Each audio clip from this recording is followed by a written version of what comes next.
The Cybrarian presents Robert E. Howard's Solomon Kane.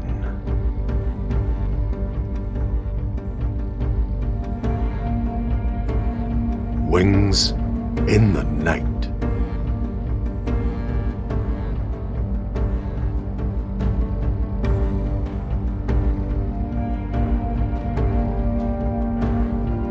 Images courtesy of Unsplash.com. Audio samples courtesy of YouTube Audio Library.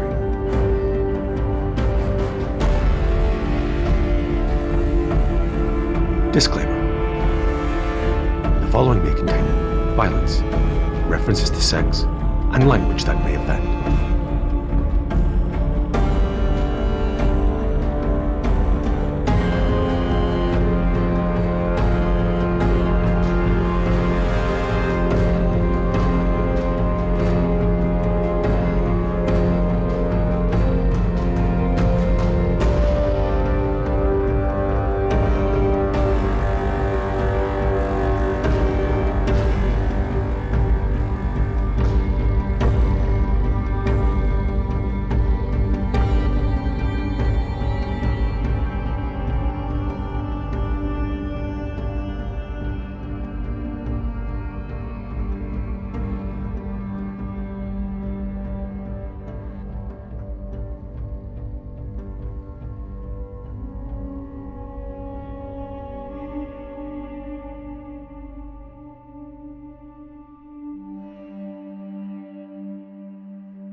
Chapter 1.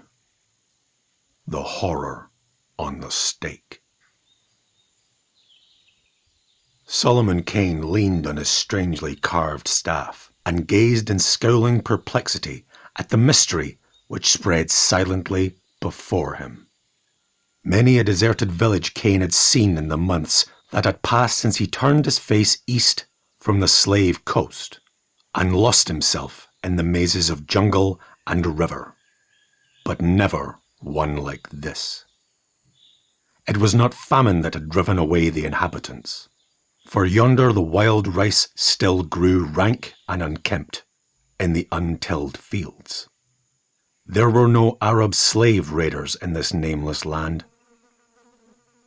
It must have been a tribal war that devastated the village, Kane decided, as he gazed somberly at the scattered bones and grinning skulls that littered the space among the rank weeds and grasses.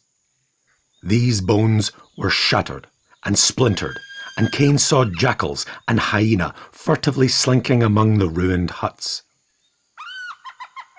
But why had the slayers left the spoils? There lay war spears, their shafts crumbling before the attacks of the white ants.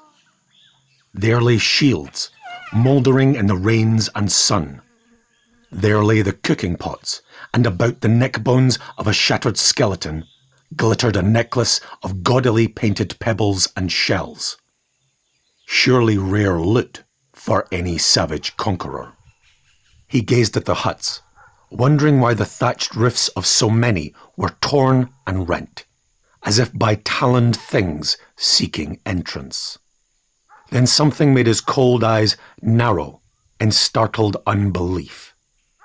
Just outside the mouldering mound that was once the village wall towered a gigantic baobab tree, branchless for 60 feet.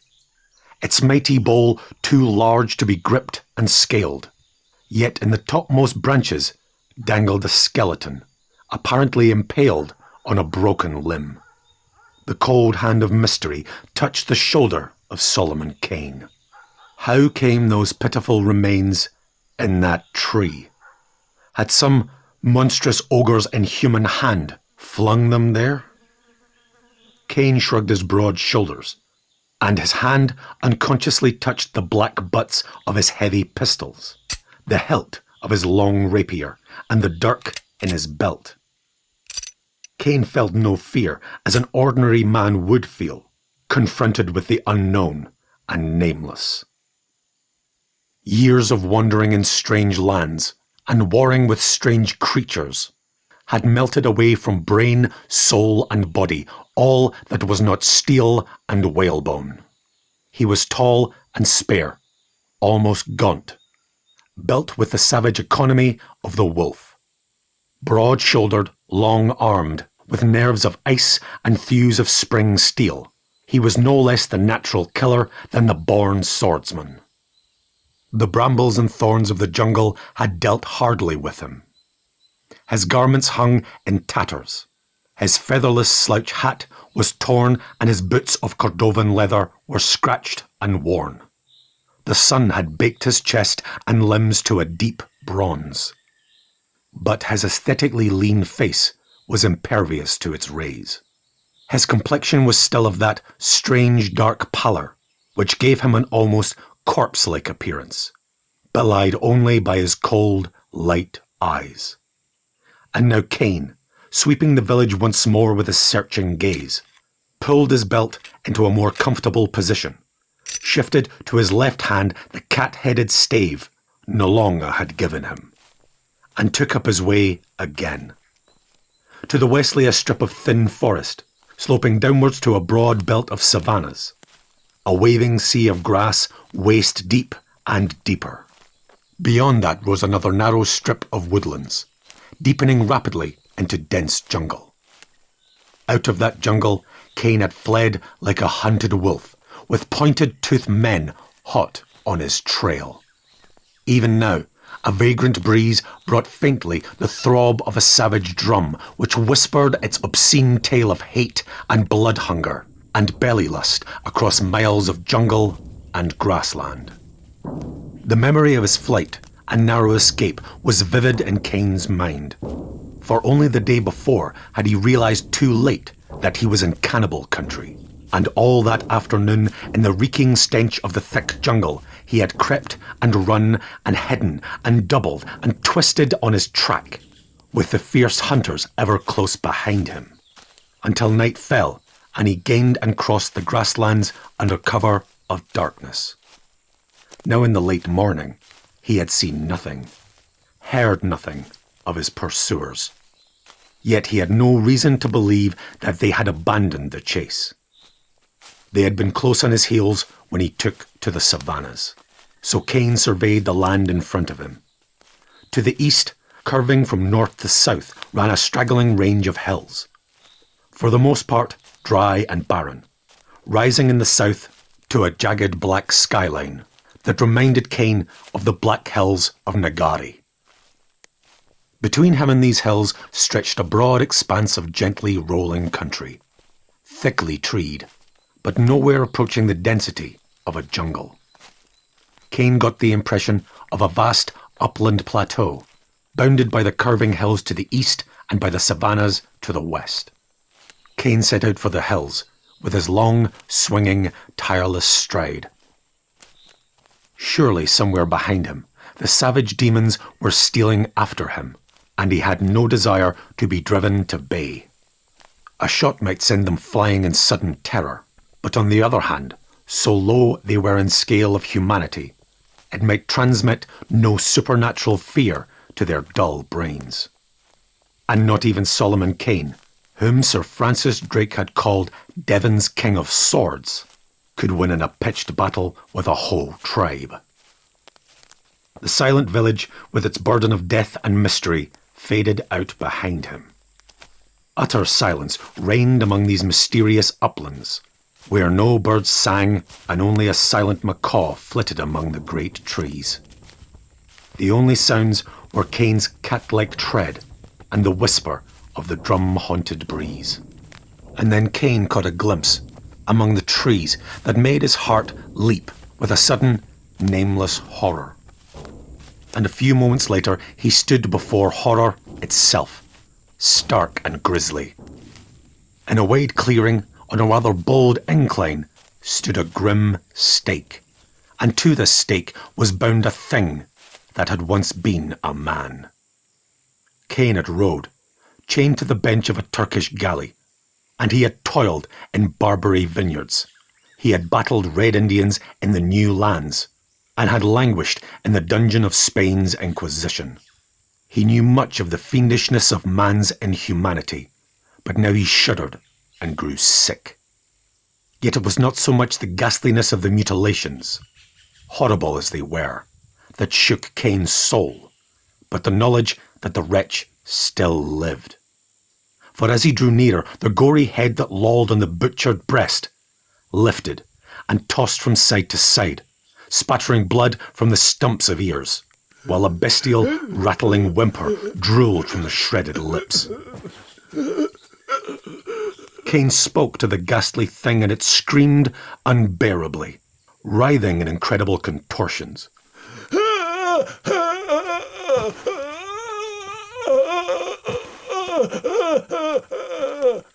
While its head jerked up and down with the jerking of mangled nerves, and the empty, gaping eye sockets seemed striving to see from their emptiness. And moaning low and brain-shatteringly, it huddled its outraged self against the stake where it was bound, and lifted its head in a grisly attitude of listening, as if it expected something out of the skies. "Listen," said Kane, in the dialect of the river tribes. "Do not fear me. I will not harm you, and nothing else shall harm you any more. I am going to loose you." Even as he spoke, Kane was bitterly aware of the emptiness of his words, but his voice had filtered dimly into the crumbling, agony-shot brain of the man before him. From between splintered teeth fell words, faltering and uncertain, mixed and mingled with the slavering droolings of imbecility. He spoke a language akin to the dialects Kane had learned from the friendly river folk on his wanderings, and Kane gathered that he had been bound to the stake for a long time, many moons. He whimpered in the delirium of approaching death, and all this time, inhuman, evil things had worked their monstrous will upon him. These things he mentioned by name, but Kane could make nothing of it, for he used an unfamiliar term that sounded like a kana. But these things had not bound him to the stake, for the torn wretch slavered the name of Goru, who was a priest, and who had drawn a cord too tight about his legs. And Kane wondered that the memory of the small pain should linger through the red mazes of agony, that the dying man should whimper over it. And to Kane's horror, the man spoke of his brother, who had aided in the binding of him, and he wept with infantile sobs. Moisture formed in the empty sockets and made tears of blood, and he muttered of a spear broken long ago in some dim hut. And while he muttered in his delirium, Kane gently cut his bonds and eased his broken body to the grass.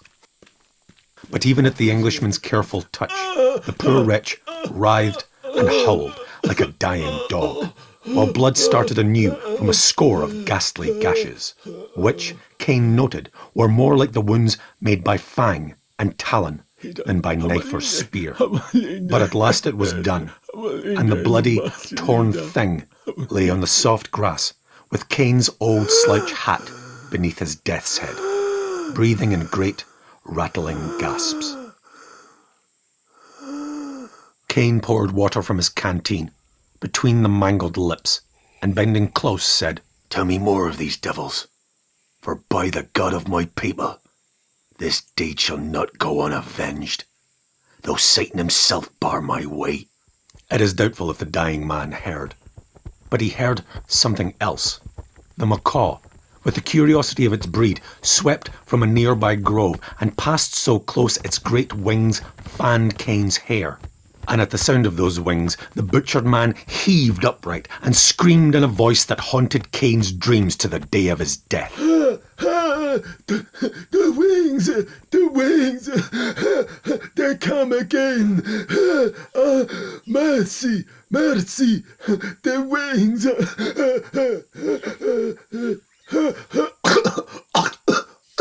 And the blood burst in a torrent from his lips, and so he died.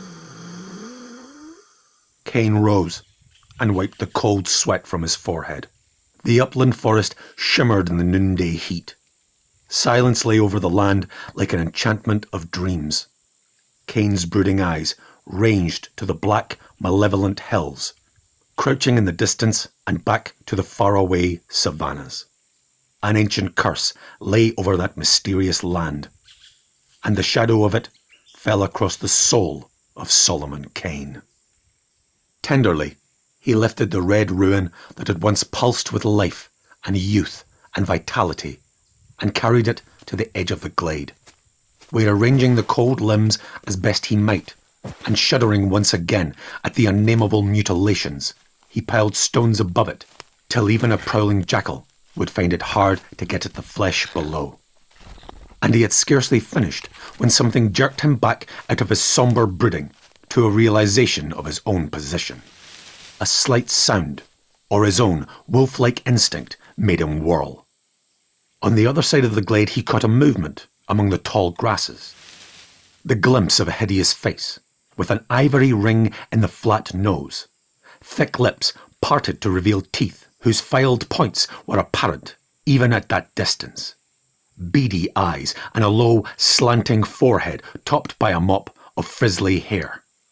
Even as the face faded from view, Kane leapt back into the shelter of the ring of trees, which circled the glade, and ran like a deerhound, flitting from tree to tree and expecting at each moment to hear the exultant clamour of the warriors, to see them break cover at his back. But soon he decided that they were content to hunt him down, as certain beasts track their prey, slowly and inevitably. He hastened through the upland forest, taking advantage of every bit of cover, and he saw no more of his pursuers. Yet he knew, as a hunted wolf knows, that they hovered close behind him, waiting their moment to strike him down without risk to their own hides. Kane smiled bleakly, and without mirth. If it was to be a test of endurance, he would see how savage thews compared to his own spring steel resilience. Let night come, and he might yet give them the slip. If not, Kane knew in his heart that the savage essence of his very being, which chafed at his flight, would make him soon turn at bay, though his pursuers outnumbered him 100 to 1. The sun sank westward. Kane was hungry, for he had not eaten since early morning when he wolfed down the last of his dried meat. An occasional spring had given him water, and once he had thought he glimpsed the roof of a large hut far away through the trees. But he gave it a wide berth. It was hard to believe that this silent plateau was inhabited, but if it were, the natives were doubtless as ferocious as those hunting him. Ahead of him the land grew rougher, with broken boulders and steep slopes as he neared the lower reaches of the brooding hills. And still no sight of his hunters, except for faint glimpses caught by wary backward glances. A drifting shadow, the bending of the grass, the sudden straightening of a trodden twig, a rustle of leaves. Why should they be so cautious? Why did they not close in and have it over? Night fell, and Kane reached the first long slopes which led upward to the foot of the hills, which now brooded black and menacing above him. They were his goal, where he hoped to shake off his persistent foes at last. Yet a nameless aversion warned him away from them. They were pregnant with hidden evil, repellent as the coil of a great sleeping serpent, glimpsed in the tall grass. Darkness fell heavily. The stars winked redly in the thick heat of the tropic night, and Kane, halting for a moment in an unusually dense grove, beyond which the trees thinned out on the slopes, heard a stealthy movement that was not the night wind. For no breath of air stirred the heavy leaves, and even as he turned, there was a rush in the dark under the trees. A shadow that merged with the shadows flung itself on Kane with a bestial mouthing and a rattle of iron. And the Englishman, parrying by the gleam of the stars on the weapon, felt his assailant duck into close quarters and met him chest to chest. Lean, wiry arms locked about him. Pointed teeth gnashed at him as Kane returned the fierce grapple. His tattered shirt ripped beneath a jagged edge, and by blind chance Kane found and pinioned the hand that held the iron knife, and drew his own dirk, flesh crawling in anticipation of a spear in the back. But even as the Englishman wondered why the others did not come to their comrade's aid, he threw all of his iron muscles into the single combat. Close clinched, they swayed and writhed in the darkness, each striving to drive his blade into the other's flesh. And as the superior strength of the Puritan began to assert itself, the cannibal howled like a rabid dog, tore and bit. A convulsive spin wheel of effort pivoted them out into the starlit glade, where Kane saw the ivory nose ring and the pointed teeth that had snapped beast-like at his throat. And simultaneously, he forced back and down the hand that gripped his knife wrist and drove the dirk deep into the savage wrists. The warrior screamed, and the raw, acrid scent of blood flooded the night air. And in that instant, Kane was stunned by a savage rush and beat of mighty wings that dashed him to the earth. And the cannibal was torn from his grip and vanished with a scream of mortal agony. Kane leapt to his feet, shaken to his foundation. The dwindling scream of the wretched savage sounded faintly and from above him. Straining his eyes into the skies, he thought he caught a glimpse of a shapeless and horrific thing crossing the dim stars, in which the writhing limbs of a human mingled namelessly with great wings and a shadowy shape. But so quickly it was gone, he could not be sure. And now he wondered if it were not all a nightmare. But groping in the grove, he found the juju stave, with which he had parried the short, stabbing spear that lay beside it.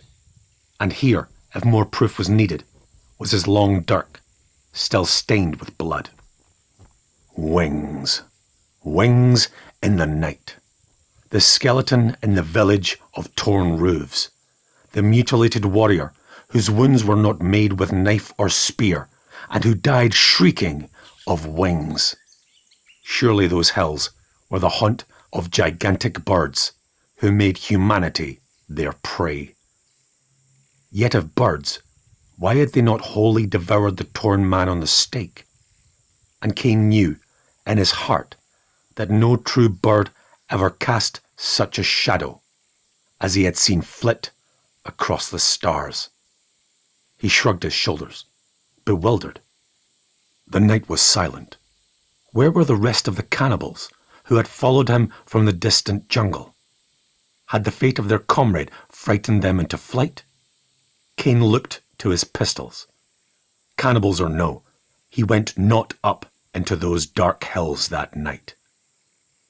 Now he must sleep, if all the devils of the elder world were on his track. A deep roaring to the westward warned him that beasts of prey were aroam. And he walked rapidly down the rolling slopes until he came to a dense grove, some distance from that in which he had fought the cannibal. He climbed high among the great branches until he found a thick crotch that would accommodate even his tall frame. The branches above would guard him from a sudden swoop of any winged thing, and if savages were lurking near, their clamber into the tree would warn him, for he slept lightly as a cat. As for serpents and leopards, they were chances he had taken 1,000 times. Solomon Kane slept, and his dreams were vague, chaotic, haunted with a suggestion of pre-human evil, and which at last merged into a vision, vivid as a scene in waking life. Solomon dreamed he woke with a start, drawing a pistol, for so long had his life been that of a wolf, that reaching for a weapon was his natural reaction upon waking suddenly. His dream was that a strange, shadowy thing had perched upon a great branch close by and gazed at him with greedy, luminous yellow eyes that seared into his brain. The dream thing was tall and lean and strangely misshapen, so blended with the shadows that it seemed a shadow itself, tangible only in the narrow yellow eyes. And Kane dreamed he waited, spellbound, while uncertainty came into those eyes.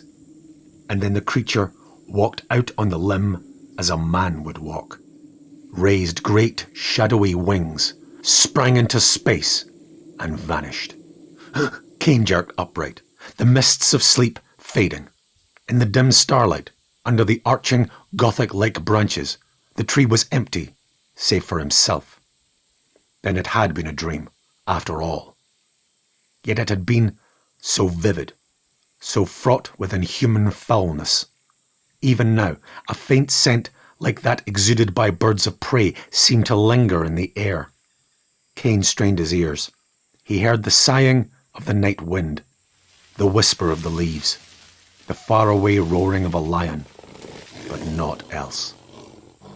Again Solomon slept, while high above him a shadow wheeled against the stars, circling again and again, as a vulture circles a dying wolf.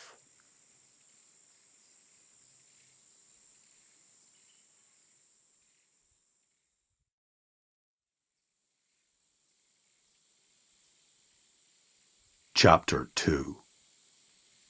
The Battle in the Sky.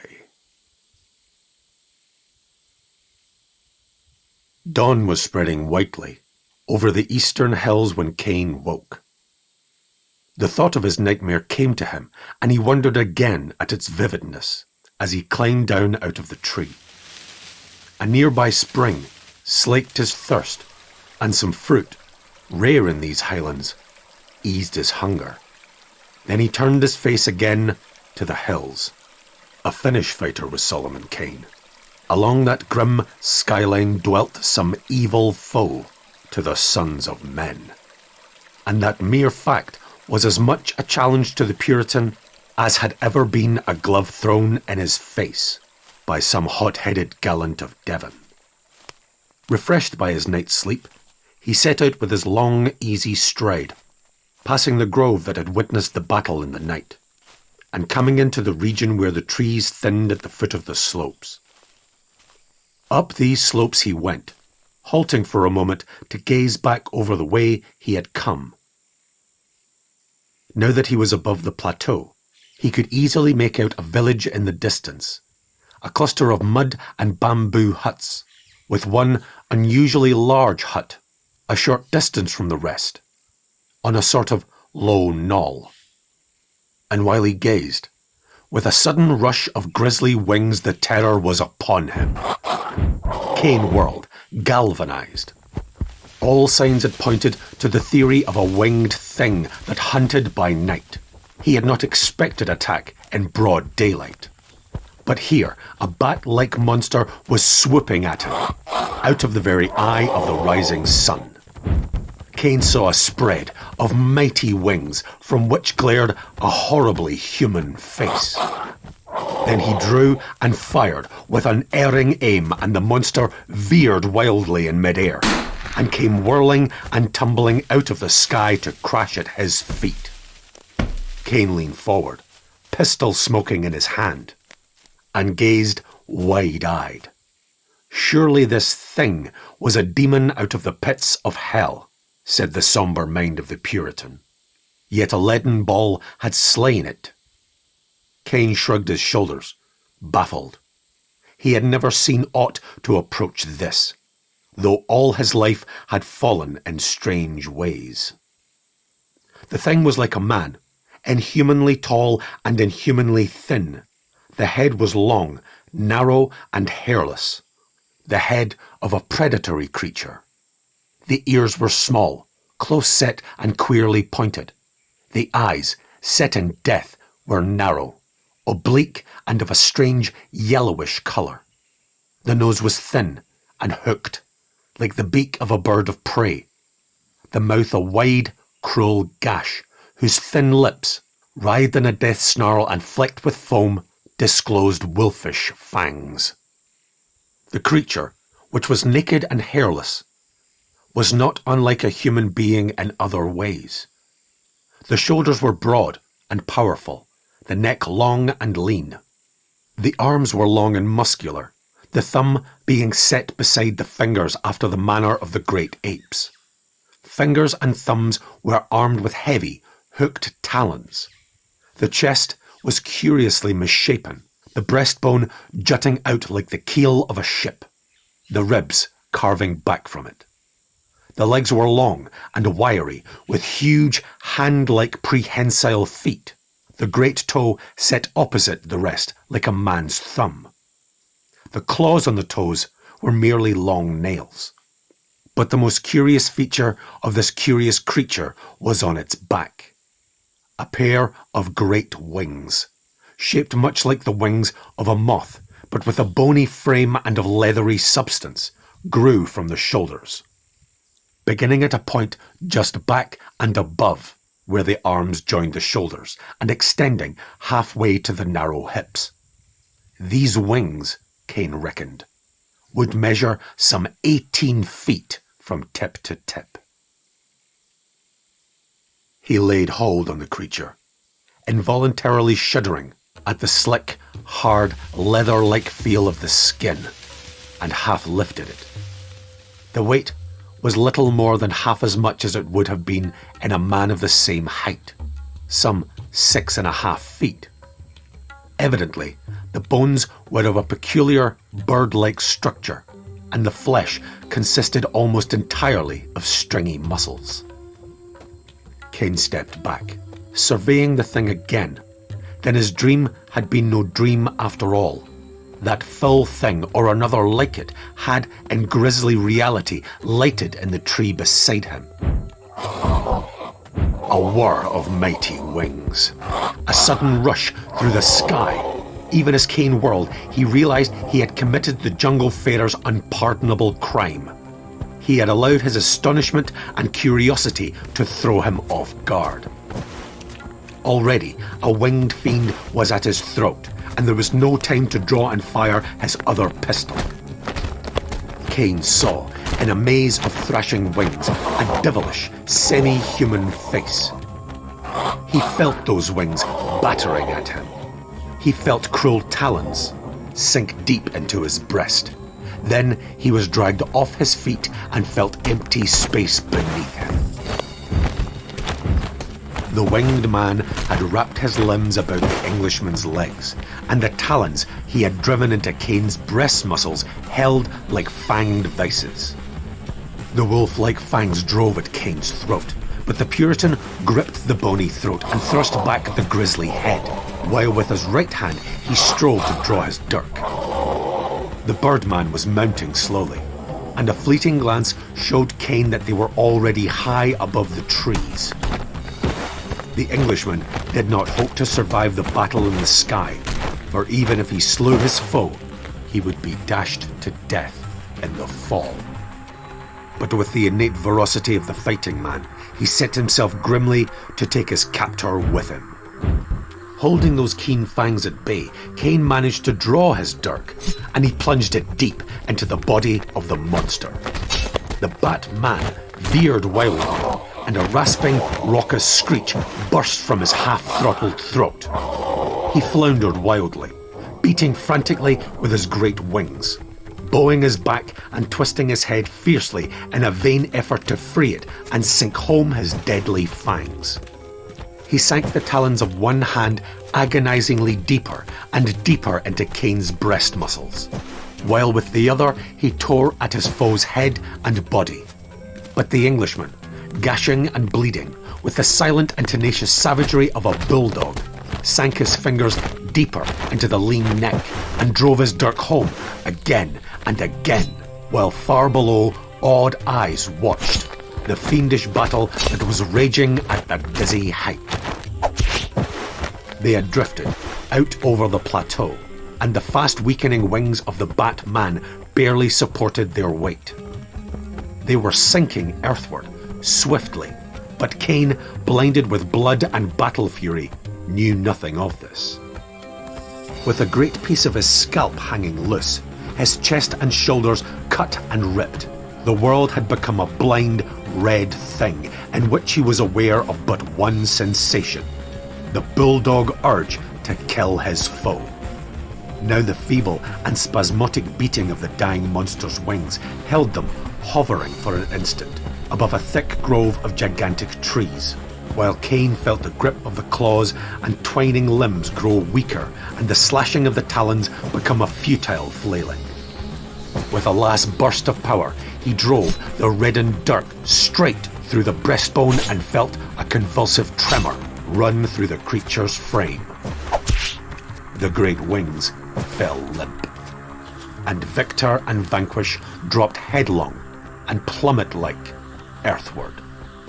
Through a red wave, Kane saw the waving branches rushing up to meet them. He felt them flail his face and tear at his clothing, as still locked in that death clinch he rushed downward through the leaves which eluded his vainly grasping hand. Then his head crashed against a great limb, and an endless abyss of blackness engulfed him.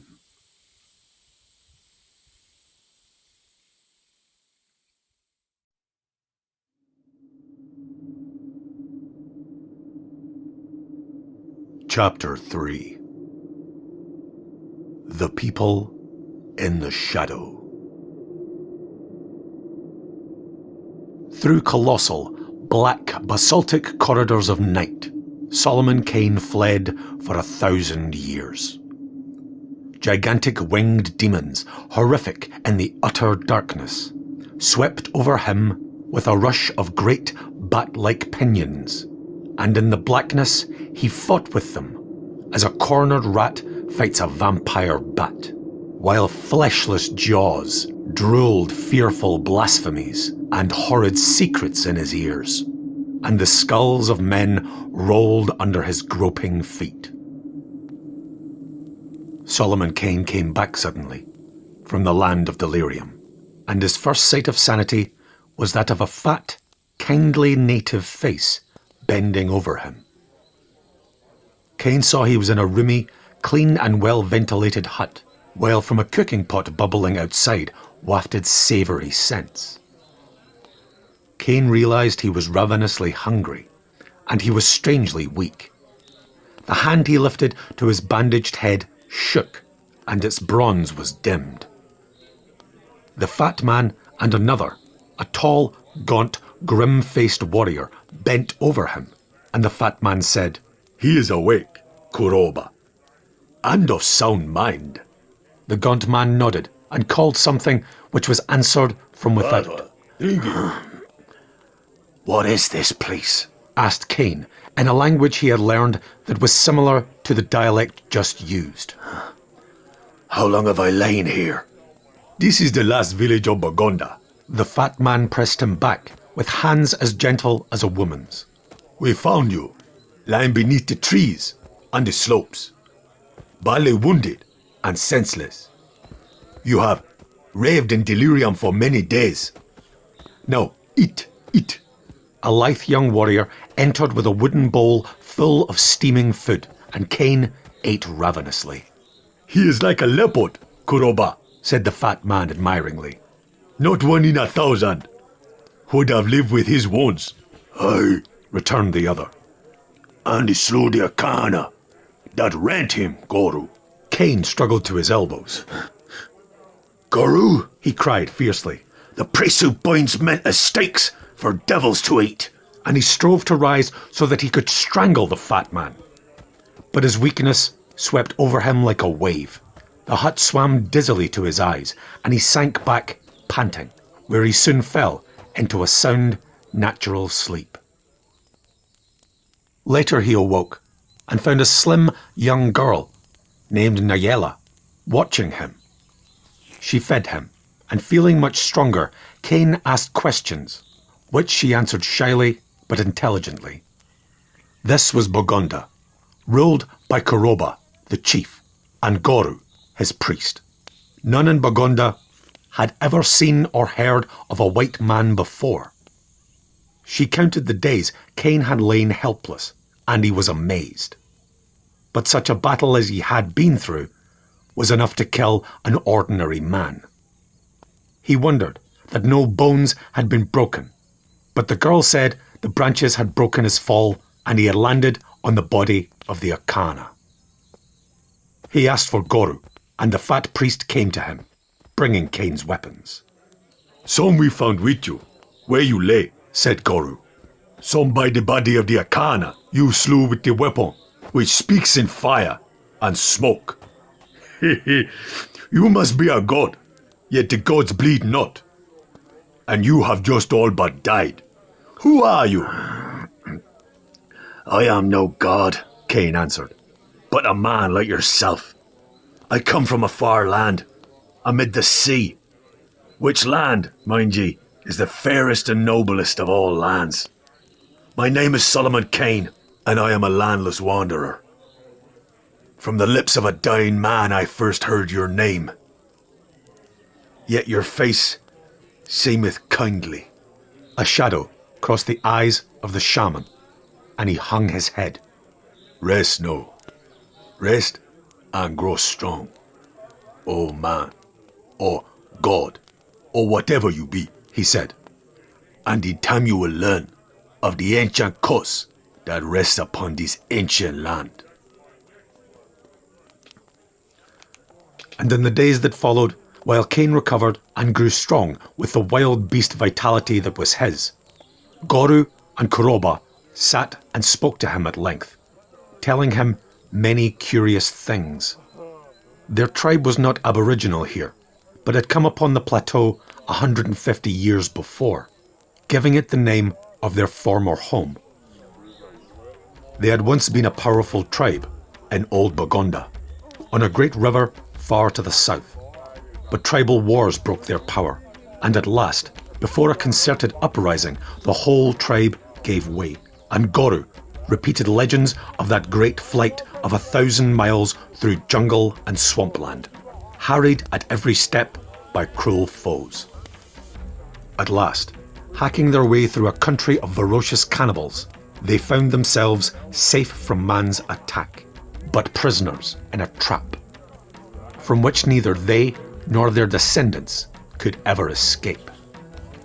They were in the horror country of Akana, and Goru said his ancestors came to understand the jeering laughter of the man-eaters, who had hounded them to the very borders of the plateau. The Burgundy found a fertile country, with good water and plenty of game. There were numbers of goats and a species of wild pig that throve here in great abundance. At first the people ate these pigs, but later they spared them for a good reason. The grasslands between plateau and jungle swarmed with antelopes, buffaloes and the like, and there were many lions.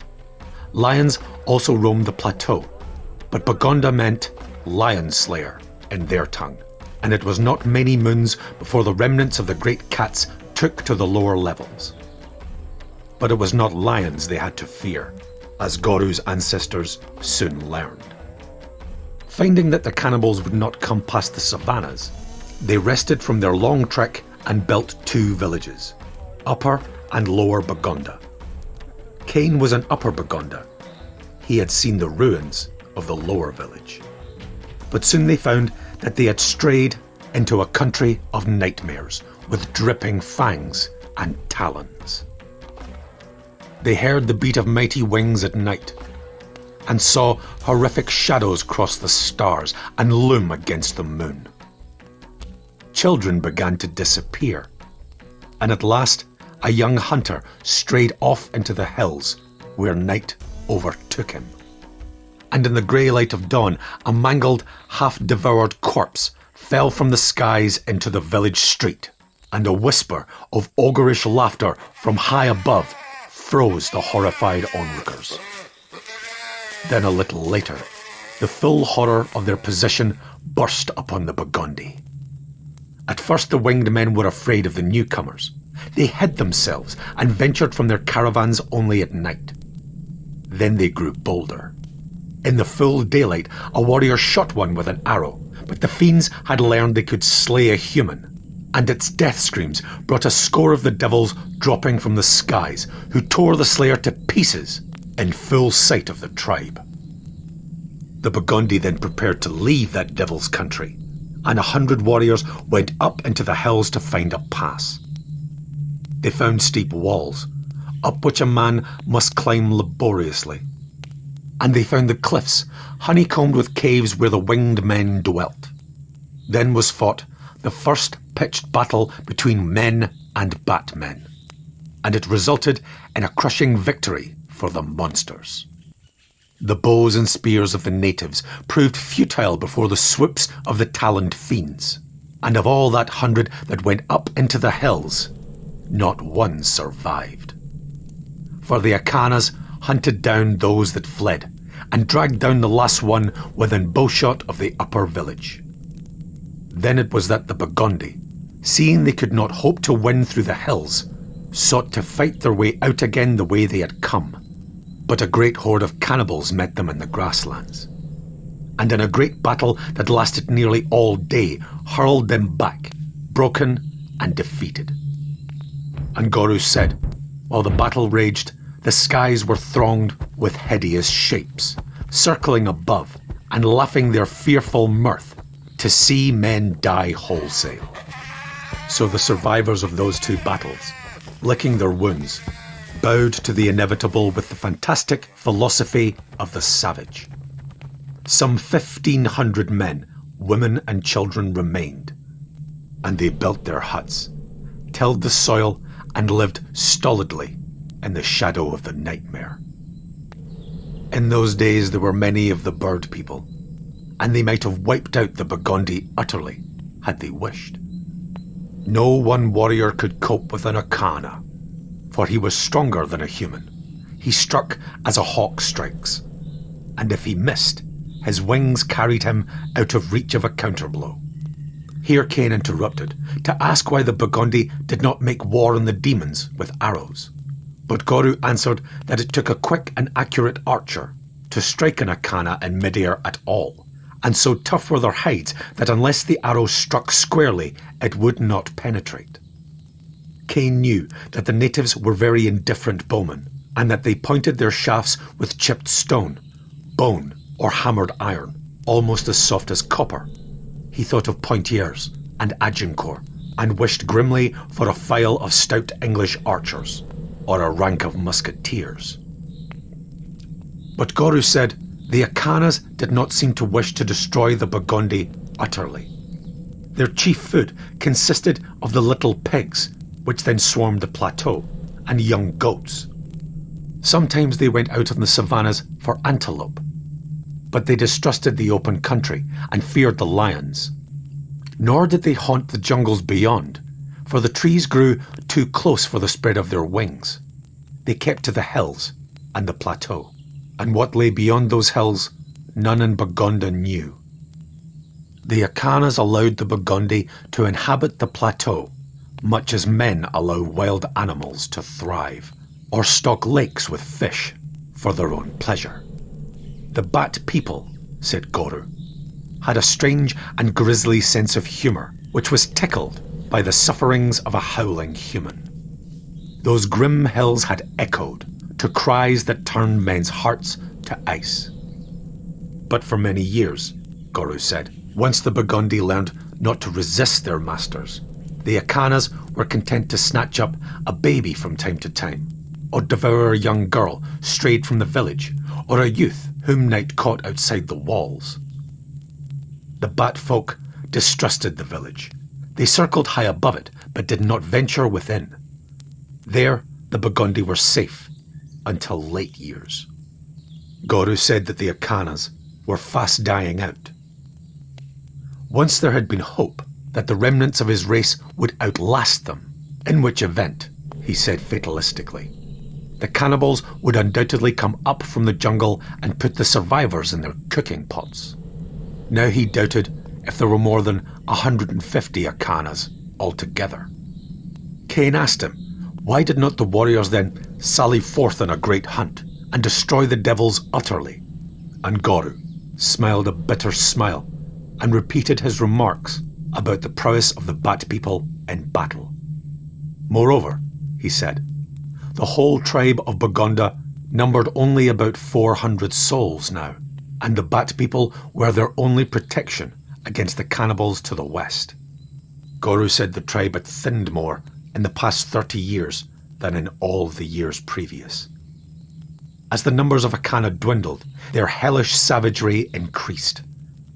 They seized more and more of the Burgundy to torture and devour in their grim black caves high up in the hills. And Goru spoke of sudden raids on hunting parties and toilers in the plantain fields, and of the nights made ghastly by horrible screams and gibberings from the dark hills, and blood-freezing laughter that was half human, of dismembered limbs and gory, grinning heads flung from the skies to fall in the shuddering village, and of grisly feasts among the stars. Then came drought, Goru said, and a great famine. Many of the springs dried up, and the crops of rice and yams and plantains failed. The gnus, deer and buffaloes, which had formed the main part of Burgunda's meat diet, withdrew to the jungle in quest of water, and the lions, their hunger overcoming their fear of man, ranged into the uplands. Many of the tribe died, and the rest were driven by hunger to eat the pigs, which were the natural prey of the Bat people. This angered the Akanas and thinned the pigs. Famine, Burgundy, and the lions destroyed all the goats and half the pigs. At last the famine was past, but the damage was done. Of all the great droves which once swarmed the plateau, only a remnant was left, and these were hard to catch. The Burgundy had eaten the pigs, so the Akanas ate the Burgundy. Life became a hell for the humans and the lower village, numbering now only some 150 souls, rose in revolt. Driven to frenzy by repeated outrages, they turned on their masters. An Akana, lighting in the very street to steal a child, was set on and shot to death with arrows, and the people of Lower Burgunda drew into their huts and waited for their doom. And in the night, said Goru, it came. The Akanas had overcome their distrust of the huts. The full flock of them swarmed down from the hills, and Upper Burgunda awoke to hear the fearful cataclysm of screams and blasphemies that marked the end of the other village. All night, Goru's people had lain sweating in terror, not daring to move, hearkening to the howling and gibbering that rent the night. At least these sounds ceased, said Goru, wiping the cold sweat from his brow. But sounds of grisly and obscene feasting still haunted the night with demons' mockery. In early dawn, Goru's people saw the hell flock winging back to their hills, like demons flying back to hell through the dawn. They flew slowly and heavily, like gorged vultures. Later the people dared to steal down to the accursed village, and what they found there sent them shrinking away. And to that day, Goru said, no man passed within 3 bowshots of that silent horror. And Kane nodded in understanding, his cold eyes more somber than ever. For many days after that, Goru said the people waited in quaking fear. Finally, in desperation of fear, which breeds unspeakable cruelty, the tribe cast lots, and the loser was bound to a stake between the 2 villages, in hopes that the Akana would recognize this as a token of submission, so that the people of Burgunda might escape the fate of their kinsmen. The custom, said Goru, had been borrowed from the cannibals, who in old times worshipped the Akanas and offered a human sacrifice at each moon. But chance had showed them that the Akanas could be killed, so they ceased to worship them.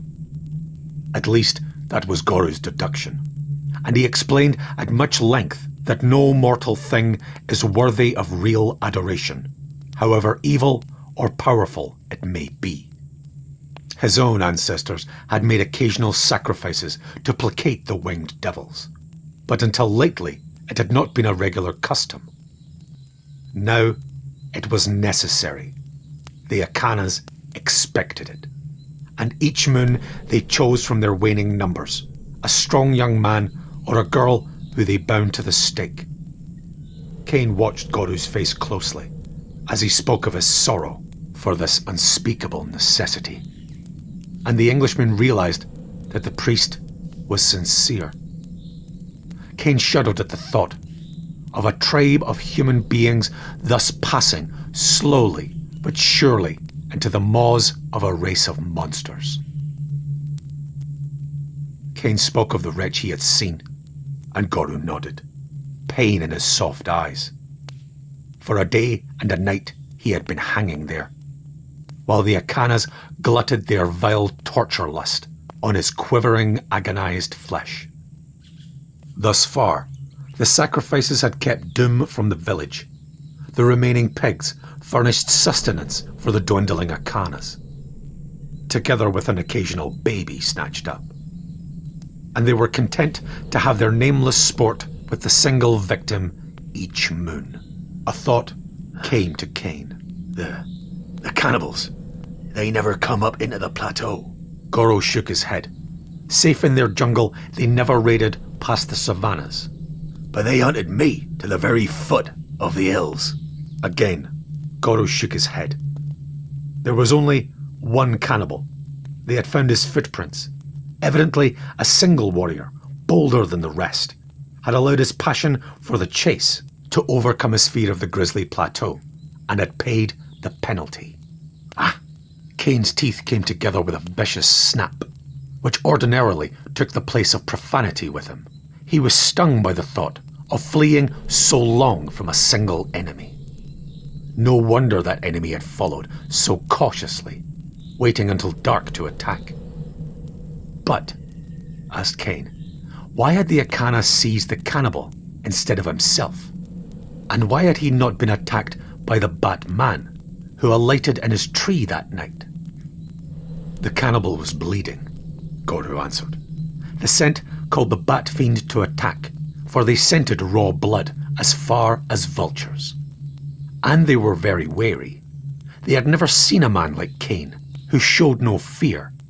Surely they had decided to spy on him, take him off guard before they struck. Who were these creatures? Kane asked.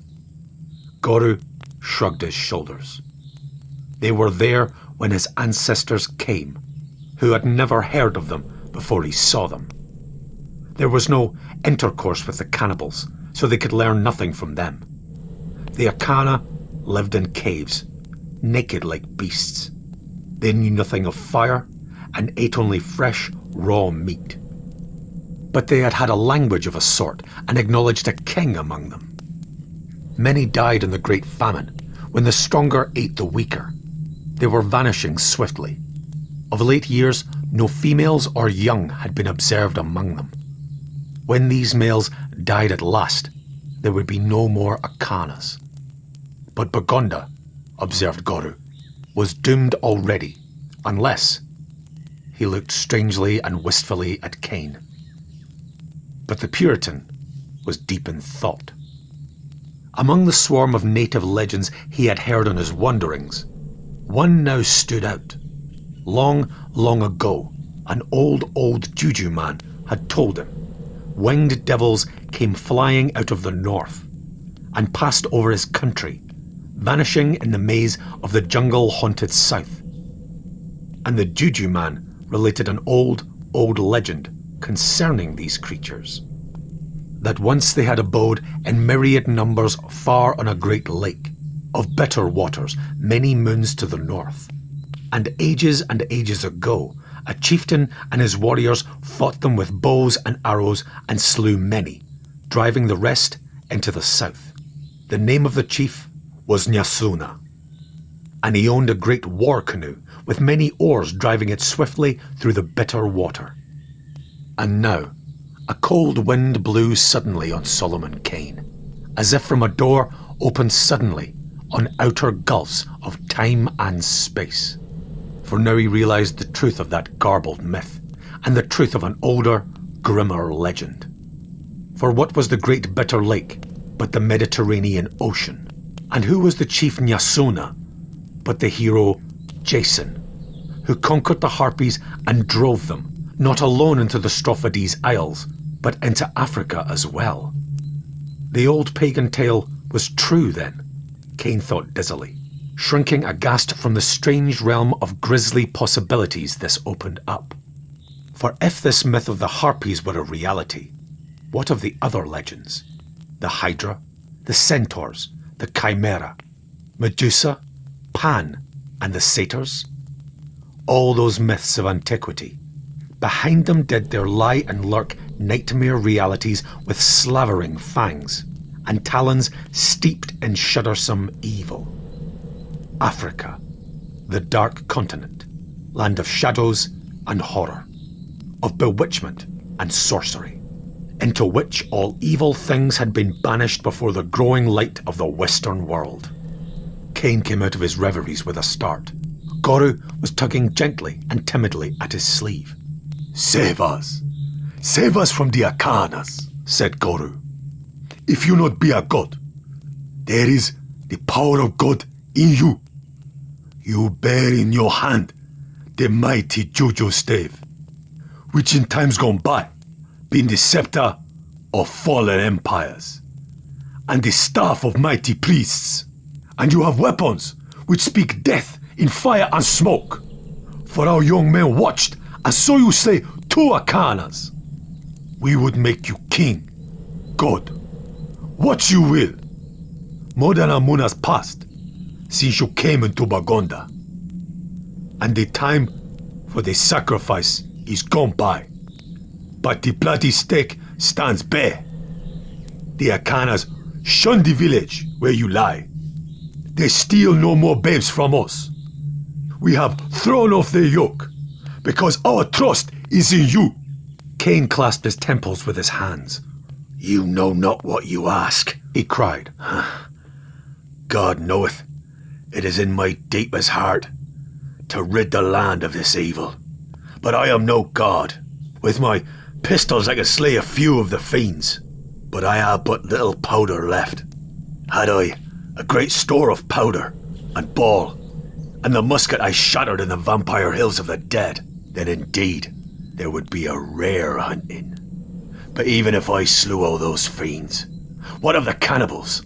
They too will fear you, cried old Koroba, while the girl Nylea and the lad Loga, who was to have been the next sacrifice, gazed at his wife, their souls in their eyes. Kane dropped his chin on his fist and sighed. Yet I will stay, here in Bagonda, all the rest of my life, if ye thinks I be protection to the people. So Solomon Kane stayed at the village of Bagonda of the Shadow. The people were a kindly folk, whose natural sprightliness and fun-loving spirits were subdued and saddened by long dwelling in the shadow. But now they had taken new heart by the Englishman's coming, and it wrenched Kane's heart to note the pathetic trust they placed in him. Now they sang in the plantain fields, and danced about the fire, and gazed at him with adoring faith in their eyes. But Kane, crushed by his own helplessness, knew how futile would be his fancied protection if the winged fiends swept suddenly out of the skies. But he stayed in Bagonda. In his dreams, the gulls wheeled above the cliffs of old Devon, carved in the clean, blue, wind-whipped skies. And in the day, the call of the unknown lands beyond Bagonda clawed at his heart with fierce yearning. But he abode in Bagonda and racked his brains for a plan.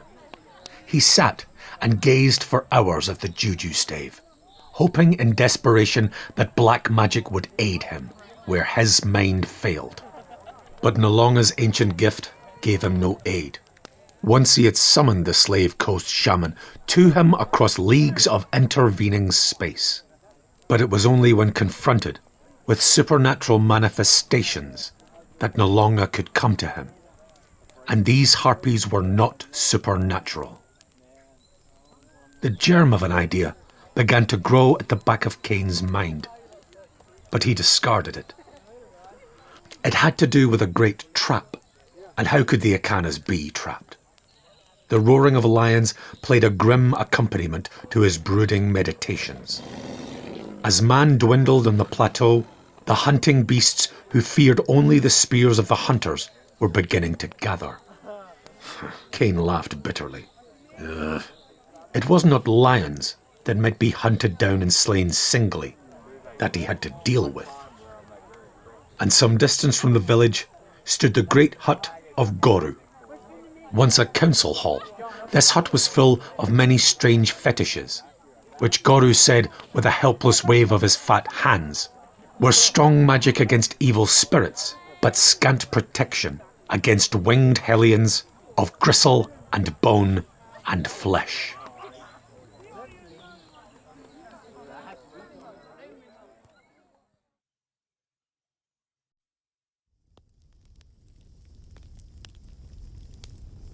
Chapter 4. The Madness of Solomon. Kane woke suddenly from a dreamless sleep. A hideous medley of screams burst horrific in his ears. Outside his hut, people were dying in the night, horribly, as cattle die in the shambles. He had slept, as always, with his weapons buckled on him.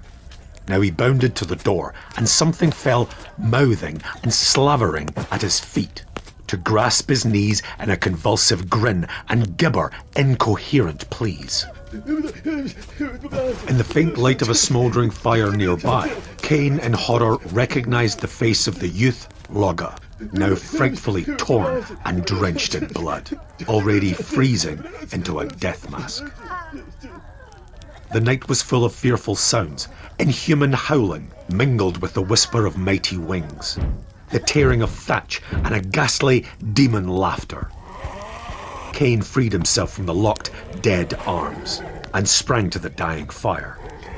He could make out only a confused and vague maze of fleeing forms and darting shapes, the shift and blur of dark wings against the stars.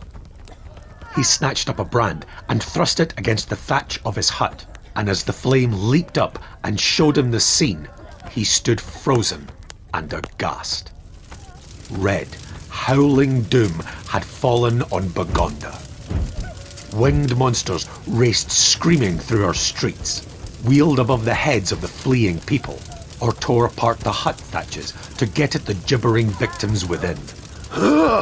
With a choked cry, the Englishman woke from his trance of horror, drew and fired at a darting, flame-eyed shadow, which fell at his feet with a shattered skull, and Kane gave tongue to one deep, fierce roar and bounded into the melee, all the berserk fury of his heathen Saxon ancestors bursting into terrible being.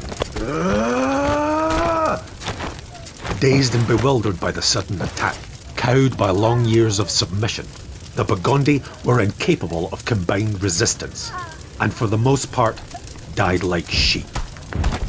Some, maddened by desperation, fought back, but their arrows went wild or glanced from the tough wings, while the devilish agility of the creatures made spear thrust and axe stroke uncertain. Leaping from the ground, they avoided the blows of their victims, and, sweeping down upon their shoulders, dashed them to the earth where fang and talon did their crimson work. Kane saw old Kuroba, gaunt and bloodstained, at bay against a hut wall, with his foot on the neck of a monster who had not been quick enough. The grim-faced old chief wielded a two-handed axe, in great, sweeping blows that for the moment held back the screeching onset of half a dozen of the devils. Kane was leaping to his aid when a low, pitiful whimper checked him. The girl Nayela writhed weakly, prone in the bloody dust, while on her back a vulture-like thing crouched and tore.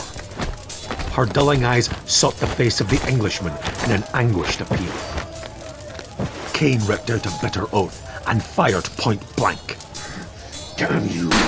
The winged devil pitched backward with an abhorrent screeching and a wild flutter of dying wings. And Kane bent to the dying girl. She whimpered and kissed his hands with uncertain lips as he cradled her head in his arms, her eyes set. Kane laid the body gently down. looking for Koroba. He saw only a huddled cluster of grisly shapes that sucked and tore at something between them, and Kane went mad. With a scream that cut through the inferno, he bounded up, slaying even as he rose.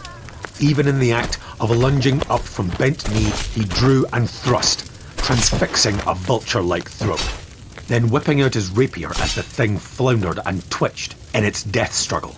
The raging Puritan charged forward, seeking new victims. On all sides of him, the people of Bagunda were dying hideously. They fought futilely, or they fled, and the demons coursed them down, as a hawk courses a hare. They ran into the huts, and the fiends rent the thatch or burst the door. And what took place in those huts was mercifully hidden from Kane's eyes. And to the frantic Puritan's horror-distorted brain, it seemed that he alone was responsible. The Burgundy had trusted him to save them. They had withheld the sacrifice and defied their grim masters. Now they were paying the horrible penalty, and he was unable to save them. In the agony-dimmed eyes turned toward him, Kane quaffed the black dregs of the bitter cup. It was riot anger, or the vindictiveness of fear. It was hurt and a stunned reproach.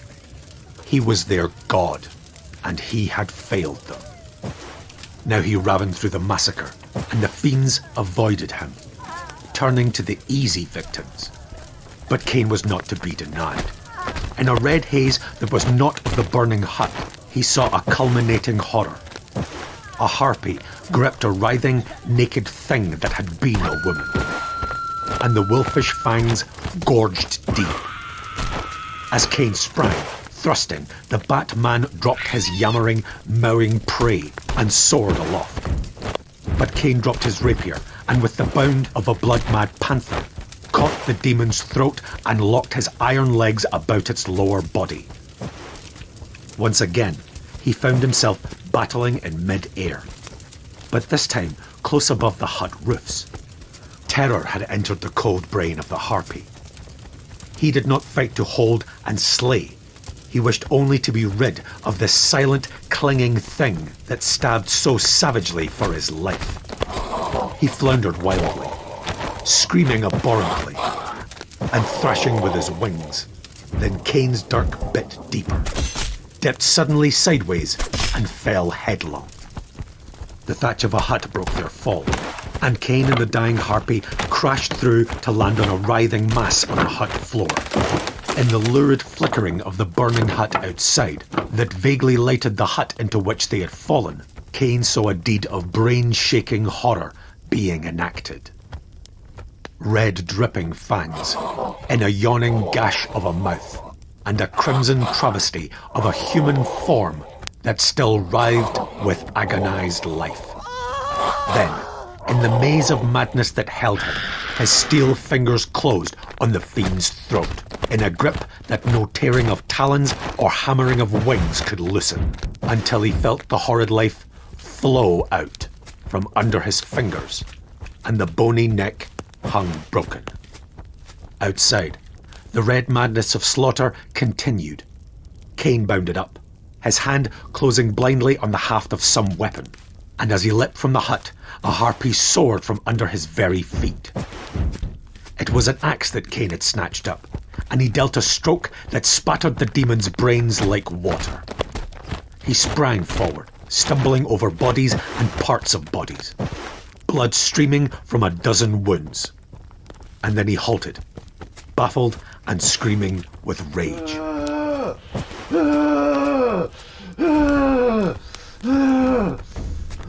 The Bat People were taken to the air. No longer would they face this strange madman, who in his insanity was more terrible than they. But they went not alone into the upper regions. In their lustful talons they bore writhing, screaming forms, and Kane, raging to and fro with his dripping axe, found himself alone in a corpse-choked village.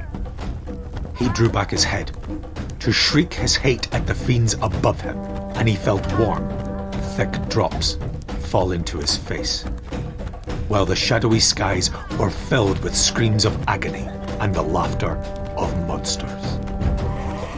As the sounds of that ghastly feast in the skies filled the night, and the blood that rained from the stars fell into Kane's face, Kane's last vestige of reason snapped. He gibbered to and fro, screaming chaotic blasphemies.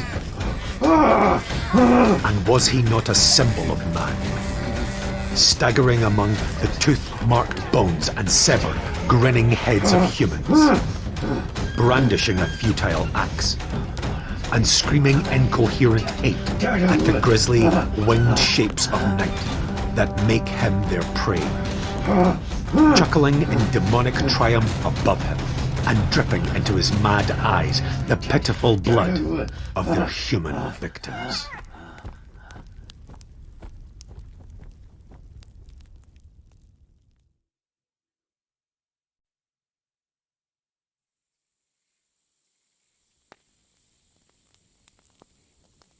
Chapter 5. The Conqueror. A shuddering, white-faced dawn crept over the black hills to shiver above the red shambles that had been the village of Bagonda. The huts stood intact, except for the one which had sunk to smouldering coals.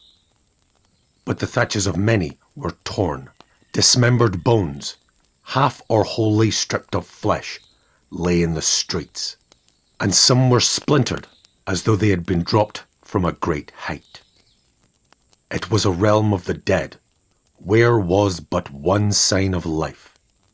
Solomon Kane leaned on his blood-clotted axe and gazed upon the scene with dull, mad eyes. He was grimed and clotted with half-dried blood from long gashes on chest, face, and shoulders, but he paid no heed to his hurts. The people of Bagonda had not died alone. 17 harpies lay among the bones.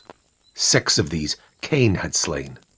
The rest had fallen before the frantic, dying desperation of the Burgundy, but it was poor toll to take in return. Of the 400-odd people of Upper Bagonda, not one had lived to see the dawn. And the harpies were gone, back to their caves in the Black Hills, gorged to repletion. With slow, mechanical steps, Kane went about gathering up his weapons. He found his sword, dirk, pistols, and the juju stave. He left the main village and went up the slope to the great hut of Goru, and there he halted, stung by a new horror. The ghastly humour of the harpies had prompted a delicious jest.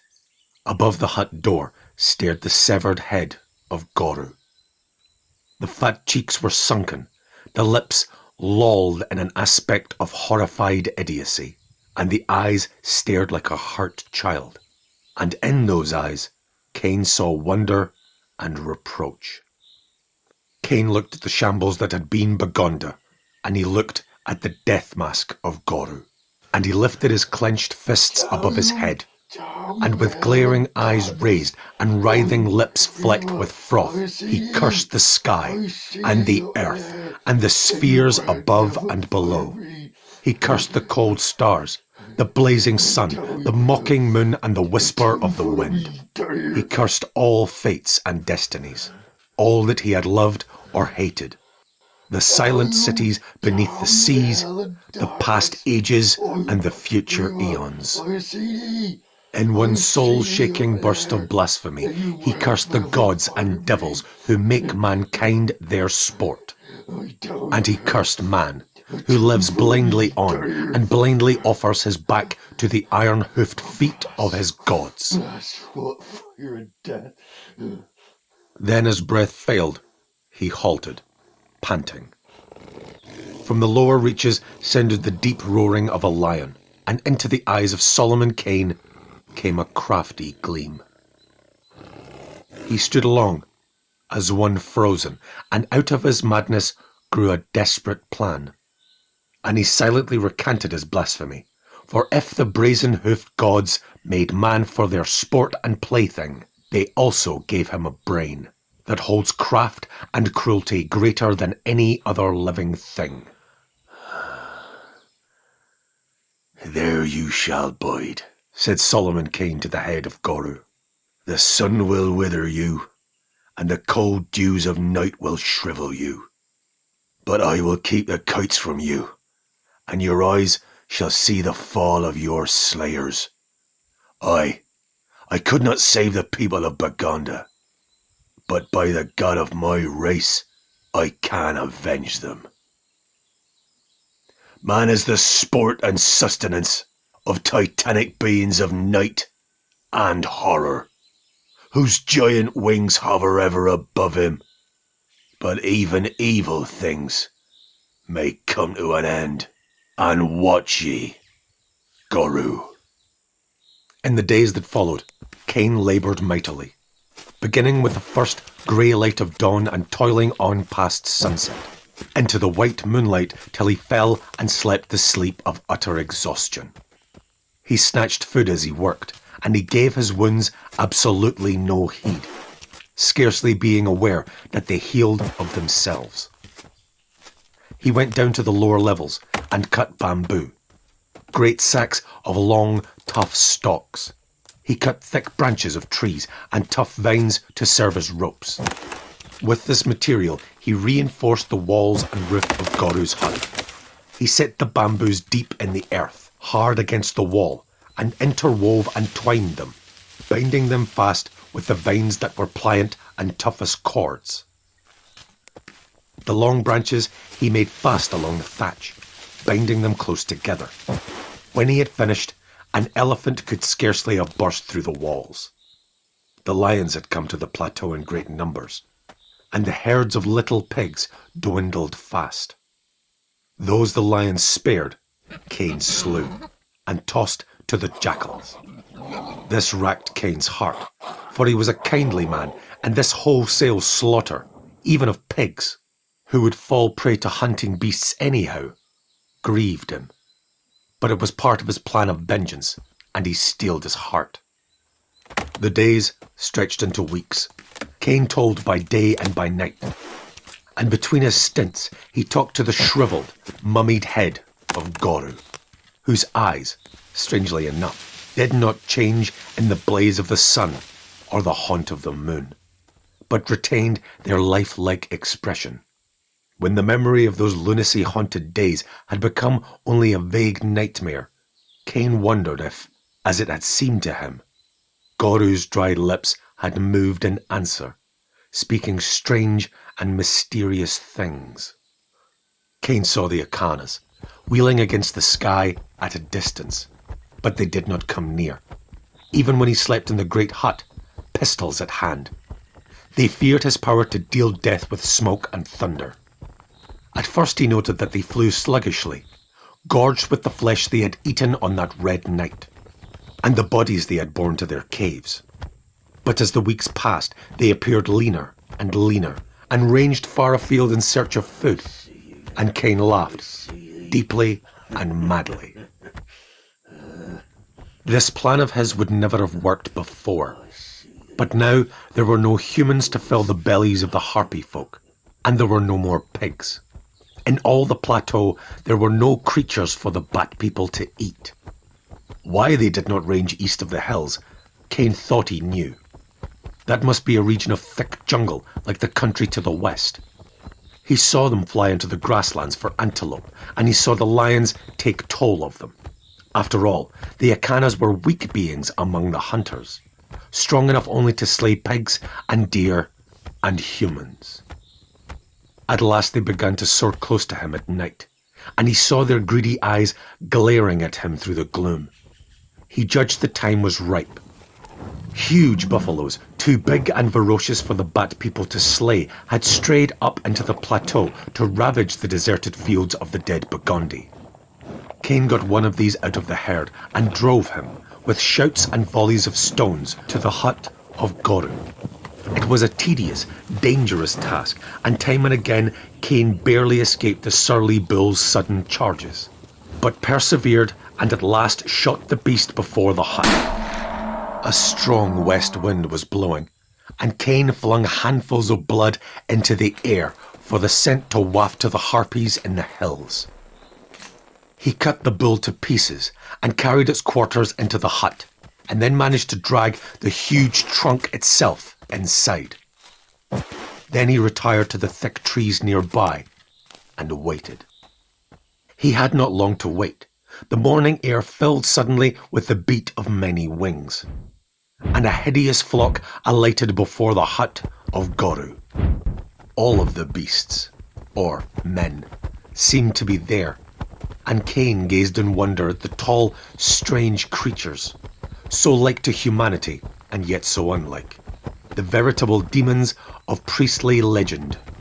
They folded their wings like cloaks about them as they walked upright, and they talked to one another in a strident, crackling voice that had nothing of the human in it. No, Kane decided, these things were not men. They were the materialization of some ghastly jest of nature, some travesty of the world's infancy when creation was an experiment. Perhaps they were the offspring of a forbidden and obscene mating of man and beast. More likely they were a freakish offshoot on the branch of evolution. For Kane had long ago dimly sensed the truth in the heretical theories of the ancient philosophers, that man is but a higher beast. And if nature made many strange beasts in the past ages, why should she not have experimented with monstrous forms of mankind? Surely man, as Kane knew him, was not the first of his breed to walk on earth, nor yet to be the last. Now the harpies hesitated, with their natural distrust for a building, and some soared to the roof and toward the thatch. But Kane had built it well. They returned to the earth, and at last, driven beyond endurance by the smell of raw blood and the sight of the flesh within, one of them ventured inside. In an instant, all were crowded into the great hut, tearing ravenously at the meat. And when the last one was within, Kane reached out a hand and jerked a long vine, which tripped the catch that held the door he had built. It fell with a crash, and the bar he had fashioned dropped into place. That door would hold against the charge of a wild bull. Kane came from his cover and scanned the sky. Some 140 harpies had entered the hut. He saw no more winging through the skies and believed it safe to suppose he had the whole flock trapped. Then with a cruel, brooding smile, Kane struck flint and steel to a pile of dead leaves next to the wall. Within sounded an uneasy mumbling as the creatures realized they were prisoners. A thin wisp of smoke curled upwards, and a flicker of red followed it. The whole heap burst into flame, and the dry bamboo caught. A few moments later, the whole side of the wall was ablaze. The fiends inside scented the smoke and grew restless. Kane heard them cackling wildly and clawing at the walls. He grinned savagely, bleakly, and without mirth. Now a veer of wind drove the flames around the wall and up over the thatch. With a roar, the whole hut caught and leapt into flame. From within sounded a fearful pandemonium. Kane heard bodies crash against the walls, which shook to the impact, but held. The horrid screams were music to his soul, and brandishing his arms, he answered them with screams of fearful, soul-shaking laughter. The cataclysm of horror rose unbearably, paling the tumult of the flames. Then it dwindled to a medley of strange gibbering and gasps as the flames ate in and the smoke thickened. An intolerable scent of burning flesh pervaded the atmosphere, and had there been room in Kane's brain for aught else than insane triumph, he would have shuddered to realize that the scent was of that nauseating and indescribable odor that only human flesh emits when burning. From the thick cloud of smoke, Kane saw a mowing, gibbering thing emerge through the shredding roof and flap slowly and agonizingly upward on fearful burned wings. Calmly he aimed and fired. and the scorched and blinded thing tumbled back into the flaming mass just as the walls crashed in. To Kane it seemed that Goru's crumbling face, vanishing in the smoke, split suddenly in a wide grin, and a sudden shout of exultant human laughter mingled eerily in the roar of the flames. But the smoke, an insane brain, plays queer tricks. Kane stood, with the juju stave in one hand and the smoking pistol in the other, above the smouldering ruins that hid forever from the sight of man the last of those terrible semi-human monsters, whom another hero had banished from Europe in an unknown age. Kane stood, an unconscious statue of triumph. The ancient empires fall, the dark-skinned people fade, and even the demons of antiquity gasp their last.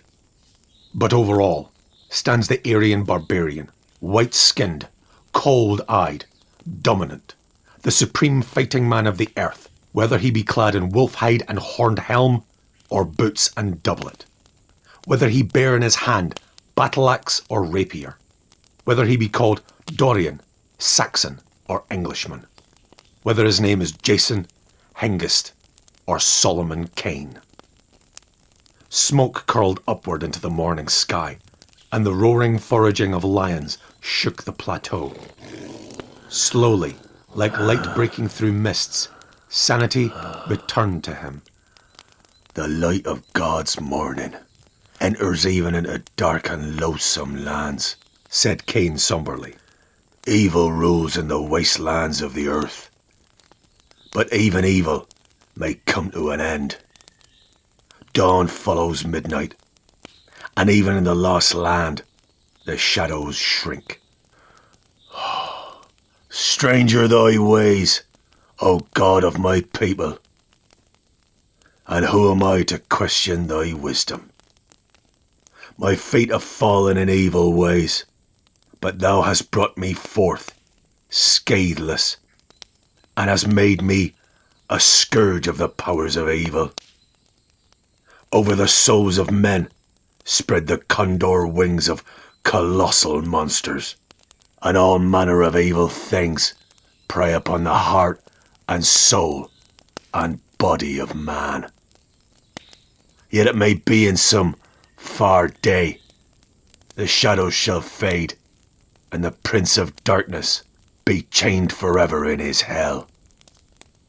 Until then, mankind can but stand up stoutly to the monsters, in his own heart and without, and with the aid of God, he may yet triumph. And Solomon Kane looked up into the silent hills, and felt the silent call of the hills and the unguessed distances beyond. And Solomon Kane shifted his belt, took his staff firmly in his hand, and turned his face eastward.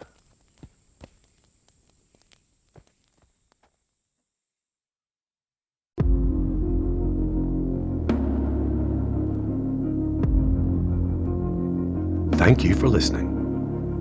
This has been a Siberian production of Robert E. Howard's Solomon Kane, Wings in the Night.